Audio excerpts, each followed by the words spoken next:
Hello दोस्तों, नमस्कार। मेरा नाम है विजय शर्मा और मेरे YouTube channel Vijay Sharma official पर मैं आपका हार्दिक स्वागत करता हूं। दोस्तों, कैसे हैं आप सभी? दोस्तों, आज मैं आपको बताने जा रहा हूं सर्कल रेट क्या होता है। जैसे कि जमीनों की खरीद फरोख्त जब की जाती है तो उसमें सर्कल रेट का जिक्र किया जाता है कि सर्कल रेट क्या है। तो आज मैं आपको बताने जा रहा हूं कि सर्कल रेट वास्तव में होता क्या है। तो दोस्तों, सर्कल रेट वो होता है जिस पे जमीनी खरीदी जाती है और जमीनें बेची जाती है। दोस्तों, जब भी जमीन या प्रॉपर्टी हम खरीदते हैं तो उसमें दो रेट होती है। एक रेट होती है मार्केट रेट यानी कि मार्केट वैल्यू। दूसरी रेट होती है सर्कल रेट, सर्कल वैल्यू।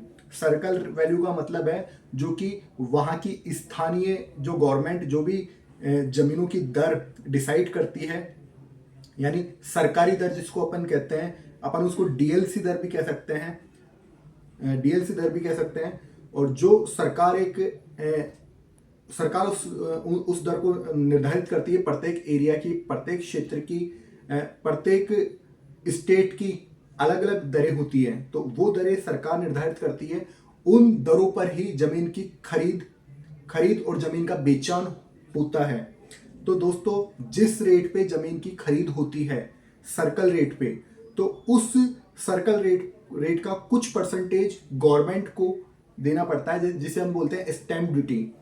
जैसे कि अभी अपन कोई भी प्रॉपर्टी अपन खरीदते हैं और उसकी रजिस्ट्री करवाते हैं, तो अभी गवर्नमेंट का चल रहा है महिला के नाम पे अगर अपन रजिस्ट्री करवाते हैं तो उसका 8.5% लगता है, और पुरुष के नाम पे रजिस्ट्री करवाते हैं तो 9.5% लगता है। यानी कि स्टैंप ड्यूटी जो ये लगती है, ये स्टैंप ड्यूटी सरकार के रेवेन्यू डिपार्टमेंट के अंदर जमा होती है और उस बिहाफ पे रजिस्ट्री होती है। यानी कि आपने कोई जमीन खरीदी और उसका गवर्नमेंट से रजिस्ट्रेशन आपने करवाया, तो गवर्नमेंट ने उस जमीन का रजिस्ट्रेशन करने के एवज में कुछ राशि आपसे ली। ठीक है, वो राशि सर्कल रेट के ऊपर ली, मार्केट रेट के ऊपर नहीं ली दोस्तों, सर्कल रेट के ऊपर ली और उस पर टैक्स लिया सरकार ने आपसे। यानी जो सरकार का बनता है वो लिया और आपके नाम पे जमीन का आवंटन सरकार ने कर दिया।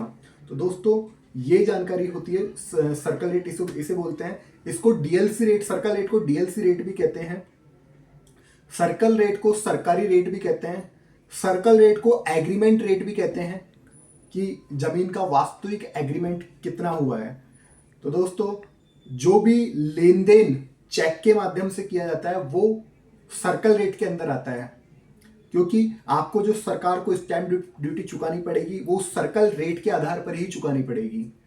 सो दोस्तों, सर्कल रेट का वास्तविक अर्थ यही है। अभी जैसे सरकार ने अभी बजट के अंदर जैसे घोषणा करी थी, सरकार ने बजट के अंदर घोषणा करी थी कि क्या नाम से स्टैंप ड्यूटी 12 लाख तक का कोई भी प्रॉपर्टी गेन का कोई भी टैक्स होगा वो माफ किया जाएगा। 12 लाख से ऊपर का जो भी आपका बनता है वो माफ नहीं किया जाएगा। सॉरी, मैं गलत बता रहा हूँ, माफी चाहूंगा, रोकना एक बार इसको। 12 लाख तक का कोई भी आपने प्रॉपर्टी बेची, ठीक है, तो वो आपकी माफ है, उस पर सरकार आपका कोई भी टैक्स नहीं लेगी। यानी 12 लाख आपने किसी प्रॉपर्टी से कमाए, प्रॉपर्टी गेन के, यानी प्रॉपर्टी गेन के कोई भी आपने पैसे कमाए वो आपकी माफ हो जाएंगे।